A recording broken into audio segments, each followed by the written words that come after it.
उत्तर प्रदेश के कन्नौज में रहने वाली बच्ची कृति दुबे का ये समाचार संभवतः आपने भी देखा होगा।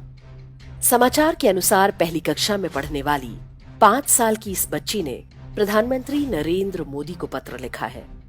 उसने प्रधानमंत्री से बढ़ती महंगाई की शिकायत की है। बच्ची ने लिखा है कि पेंसिल खरीदने के लिए जब वो अपनी माँ से कहती है तो वो उसकी पिटाई करती हैं। एक अबोध जिसे पेंसिल की कीमत भी पता नहीं होगी, उसने पेंसिल की महंगाई के लिए प्रधानमंत्री को चिट्ठी लिख दी और अखबार में खबर भी छप गई। एक सादा पेंसिल 2 या 4 रुपए की आती है। एक बच्ची की माँ 2 रुपए के लिए उसे मार रही है। क्या ये प्रश्न आपको उद्वेलित नहीं करते? क्या शंका नहीं होती आपको इन लोगों की मंशाओं पर? समाचार के ही अनुसार ये बच्ची कन्नौज के सुभाष एकेडमी में पढ़ती है। ये शहर के सबसे अच्छे और महंगे सीबीएसई स्कूल्स में से एक है।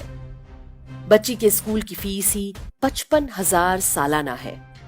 कॉपी किताब, school dress, extra curricular activities, ये सब यदि मिला दें तो 1 लाख रुपए साल का खर्चा हर साल पड़ता होगा।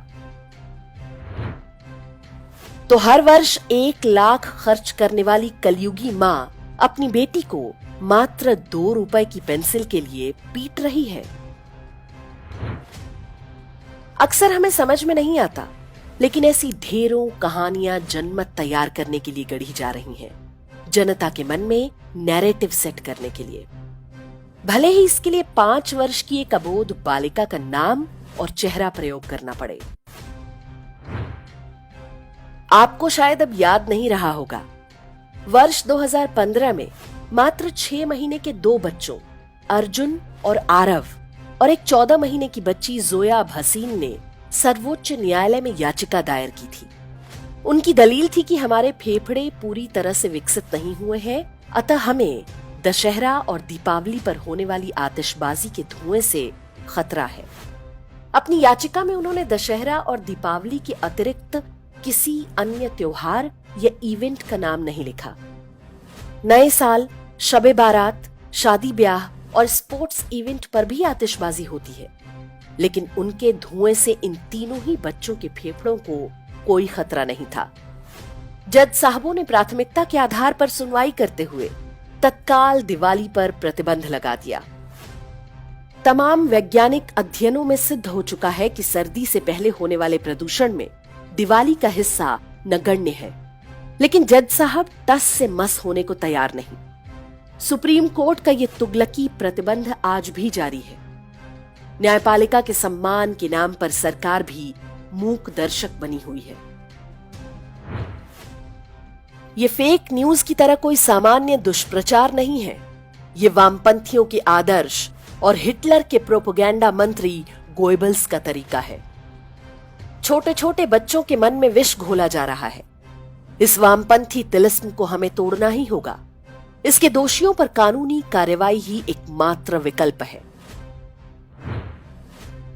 बाल उत्पीड़न की इस घटना का संज्ञान लेते हुए अत्याचारी मां को जेल भेजा जाना चाहिए। ये जांच होनी चाहिए कि ये फर्जी कहानी मां बाप ने स्वयं गढ़ी या अखबार के रिपोर्टर ने उन्हें आइडिया दिया था। ये भी पता करना चाहिए कि ये शरारतपूर्ण समाचार छापने वाले दैनिक जागरण अखबार को इसके बदले में कितने पैसे मिले। ढेरों अंतर्राष्ट्रीय शक्तियां ऐसे झूठ को प्रसारित करने वाले अखबारों को उचित मूल्य देने को तैयार बैठी हैं। दैनिक जागरण हर वर्ष केंद्र और उत्तर प्रदेश सरकार से लाखों करोड़ों रुपए के विज्ञापन की कमाई करता है। ये विज्ञापन बंद होना चाहिए। एक जागरूक नागरिक के रूप में हमें भी सतर्क रहना चाहिए। कांग्रेसी और वामपंथी सत्ता में भले ही नहीं है, सिस्टम उनका ही है। मीडिया उनके सिस्टम का सबसे घातक अंग है।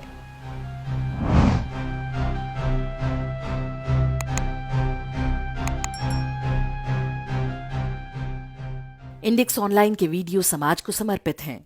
आप इनको डाउनलोड करके जैसे चाहे वैसे प्रयोग कर सकते हैं। चाहे तो आप हमारे टेलीग्राम चैनल से जुड़ सकते हैं। वहां सारे नए पुराने वीडियो आपको मिल जाएंगे। हमारे सोशल मीडिया